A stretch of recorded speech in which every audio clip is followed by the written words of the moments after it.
nossa discussão é o papel da avaliação no processo educativo. Cada vez mais, testes e provas vêm sendo questionados como os únicos instrumentos de avaliação dos estudantes. Para muitos especialistas, eles apenas classificam os alunos e não mostram, de fato, o que eles aprenderam. A educação hoje aposta na avaliação como prática contínua, uma prática que valoriza a aprendizagem dos alunos e que exige mudanças no trabalho cotidiano dos professores. Para conversar conosco sobre avaliação, caminho para a aprendizagem, convidamos a professora Jussara Hoffmann, da Universidade Federal do Rio Grande do Sul, e o professor Cipriano Lucchesi, da Universidade Federal da Bahia. Contamos ainda com a participação de Gildete Amorim, intérprete de Libras, a língua brasileira de sinais. Quero agradecer muito a presença de vocês nessa teleconferência de hoje, já que estamos aqui em maioria feminina, não é, Jussara? Vou começar pela Jussara. Cipriano, se você me permite. Vamos pegar o tema dessa tele, avaliação, caminho para a aprendizagem. A avaliação pode se tornar um caminho para a aprendizagem, de acordo com a nossa abertura, sim, né? De que maneira, Jussara? Boa tarde. Eu diria mais do que um caminho, Bárbara. Eu diria que a avaliação, o objetivo da avaliação, o objetivo essencial da avaliação é a aprendizagem. Quando me perguntam qual a finalidade da avaliação na escola, eu respondo aprendizagem, aprendizagem, aprendizagem. Porque ela é mais do que caminho. Na verdade, nós temos outras avaliações, nós temos sistemas de avaliação classificatórios, como provas de concurso, nós temos avaliações certificativas que visam apenas atribuir um certificado a alguém. Mas na sala de aula, na escola, o objetivo da avaliação é acompanhar o processo de construção da aprendizagem do aluno, né? E então, a avaliação sem visar esse foco, sem ter por foco realmente o acompanhamento do aluno, a compreensão de como ele aprende e não aprende, ela perde o seu significado essencial. Cipriano, a mesma questão. Como é que você vê a avaliação para se tornar um caminho para a aprendizagem? Sei. Então, eu fico pensando de que o ato pedagógico é que é um caminho para a aprendizagem, né? O ato pedagógico, ele compõe de um conjunto de coisas, inclusive da avaliação. Então, o ato pedagógico é um ato que tem um componente que é o de planejar, né? O que é que eu, professor, eu, educador, o que a escola onde eu trabalho tem como objetivo. Evidentemente, o objetivo é a aprendizagem em função de alguma coisa, né? Então, o planejamento é aquilo que garante a definição, a configuração do caminho da aprendizagem. Mas isso que é decidido, planejado, ele vai precisar de um mediador, que é a execução. E uma execução com cuidado, com investimento e assim por diante. A avaliação, ela é um auxiliar de acompanhamento, né? No sentido assim, o que eu planejei, o que eu executei, o que eu planejei, naquilo que eu investi, isso está produzindo o resultado desejado?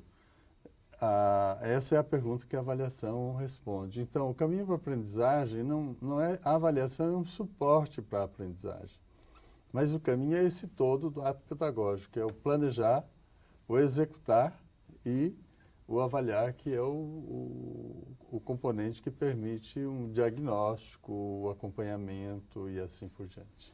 Pensando nisso que o Cipriano acabou de falar, professora Jussara, ela é um suporte, então, para fazer esse acompanhamento da aprendizagem, né?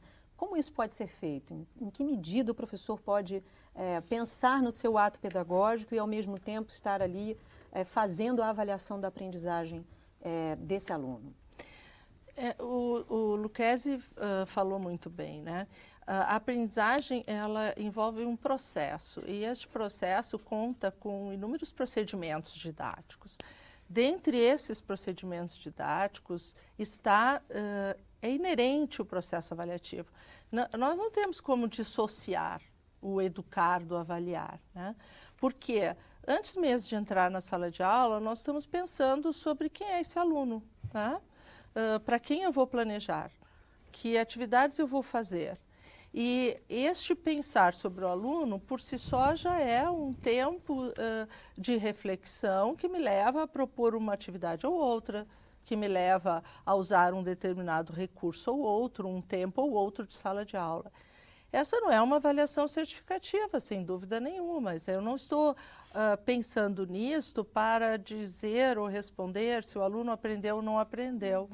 Eu estou refletindo sobre todas essas questões para replanejar, para planejar um procedimento mais adequado para esses alunos.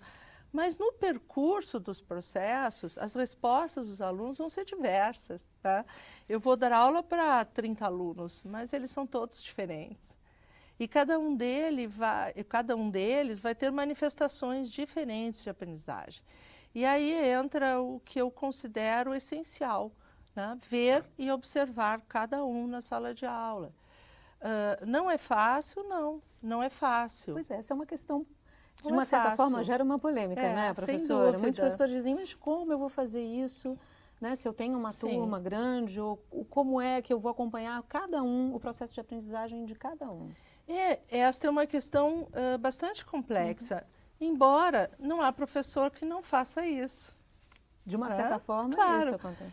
Nós estamos fazendo tarefas todos os dias, nós estamos conversando com os alunos todos os dias, estamos observando a situação de sala de aula todos os dias. Então, não há como dar aula sem este olhar, mas é preciso, a meu ver, que haja a tomada de consciência principalmente sobre a diversidade das respostas diante de um todo mais ou menos uniforme. Então, o grande problema do processo avaliativo é um professor desenvolver uma série de estratégias pedagógicas e imaginar que, ao longo dessas estratégias, todos os alunos possam reagir da mesma forma.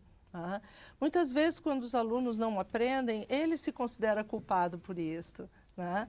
Mas não é nada disso, é que cada um realmente vai aprender, né, aquele objeto conhecimento de uma forma singular, de uma forma própria, a partir do seu contexto sociocultural, a partir de toda a sua experiência de vida. É este contato, então, né, com este reflexo de todo esse recurso pedagógico que passa a ser um foco especial de atenção de quem tem por intenção uma avaliação de fato individualizada.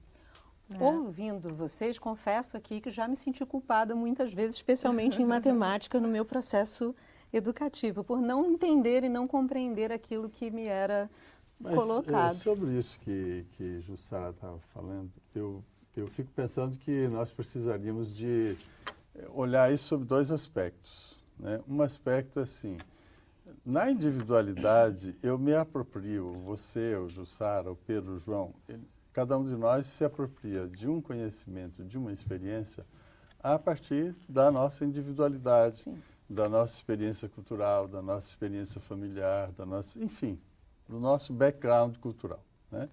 Mas tem um outro lado da aprendizagem que ela é objetiva. Então, vamos supor que eu estou estudando, estou ensinando teoria da relatividade. Não tem como saber teoria da relatividade, a não ser que eu me aproprie daquilo que Einstein formulou. Então, tem um lado desse conhecimento escolar, desse conhecimento que é oferecido para a escola, que ele é objetivo. O estudante ele vai precisar de se apropriar desse conhecimento da forma como ele foi constituído historicamente. E aí, o que isso exige do professor? Desculpe interrompê-lo, Cipriano, porque aí, muitas vezes o professor pode se perguntar, então, o que isso exige de mim no meu processo de avaliação, se ele avançou ou não avançou diante desse conhecimento? Então, o outro lado dessa moeda é assim, como é que Cipriano se apropria da teoria da relatividade? Como é que Bárbara se apropria? Como é que Jussara se apropria? Então, aí vem a individualidade, a singularidade de cada um, a singularidade cultural, da linguagem, etc, etc. Mas, vamos dizer assim, no ponto de chegada, todos têm que saber, ou todos têm que compreender e ter na mão o conhecimento sobre a teoria da relatividade. Eu não posso mudar o que Einstein disse sobre a relatividade. Ele disse isso. Eu posso até dizer assim, bom, o que Einstein colocou sobre a relatividade pode ser visto sob outro ângulo, ou um ângulo que ele não viu. Agora, o que ele disse é objetivo, eu só posso me apropriar do que ele disse. Então, eu acho que no ensino e na avaliação, duas coisas têm que ser levadas em consideração. Aquilo que eu ensino e que é objetivo, e aquilo que pode ser a singularidade de cada um. Então, se eu tomo os artistas, por exemplo, então, Chico Buarque faz música, Caetano Veloso faz música, mas ambos têm singularidades.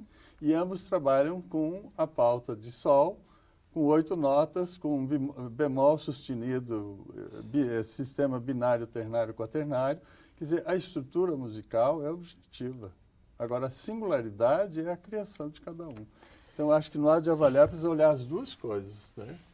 O que o Luquez está colocando é extremamente importante. Antes você tinha perguntado, Bárbara, sobre o caminho. Né? Aí entra a avaliação. Existe realmente uma concepção, aí nesse sentido a avaliação é o caminho, porque realmente existe um objetivo do professor a ser alcançado, que é o conhecimento científico, sem dúvida nenhuma, a aprendizagem, de fato, né?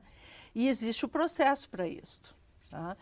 Como nós trabalhamos, digamos, há muitas décadas atrás, né? O professor entra, dá sua aula, faz um planejamento muito bem feito, usa de todos os recursos com os quais ele pode contar. Ao final de um determinado tempo, ele ia lá, aplicava uma prova e simplesmente respondia a partir do que ele denominava de avaliação. Eu coloco essa avaliação entre aspas, né? Porque é apenas uma etapa da avaliação. Então, ao final de um tempo, ele respondia, bom, esses aprenderam, esses realmente construíram esse conhecimento, conforme eu pretendia, outros não aprenderam. Este vácuo, esta lacuna, né, ela precisa ser preenchida, existe um caminho. Né? E este caminho é a mediação. Né? Ao longo desse processo de apropriação de um conhecimento pelo aluno, existem várias etapas. Tá? Não são etapas lineares, são etapas extremamente complexas, provisórias, complementares. Tá? O aluno dá uma resposta, mas o professor complementa, o professor questiona, desafia, desequilibra, tá? E ele vai compondo. Ele vai, junto com o aluno, ele vai constituindo esse processo. Então, é o caminho nesse sentido, porque diz muito bem o Luquez, o aluno precisa aprender sim, ele precisa se alfabetizar sim, ele precisa ler sim. Mas ninguém, esse caminho não é para todos e não é igual para todos. E aí entra o professor. Né? Aí entra o olhar do professor, aí entra a pergunta desafiadora do professor no momento certo para o aluno certo, a tarefa complementar ao processo, e ele precisa acompanhar esse processo. Aí é caminho. Vamos relembrar um textinho aqui. Em 2003, vocês estiveram aqui numa teleconferência, né, em que abordava também o papel da aprendizagem, e vocês participaram desse encontro e também a professora Maria Tereza Esteban, da Universidade Federal Fluminense. Vamos rever o que ela falou sobre o papel da avaliação na aprendizagem? Do ponto de vista da aprendizagem, me parece que a avaliação tem importantes contribuições para uma melhor compreensão do processo de ensino-aprendizagem, para uma melhor compreensão da dinâmica que vai se estabelecendo em cada sala de aula, para cada sujeito que participa, para aquele coletivo e, sobretudo, a avaliação pode promover um intenso diálogo entre esses sujeitos, de modo a contribuir para que haja uma contínua e permanente ampliação dos conhecimentos que circulam na sala de aula.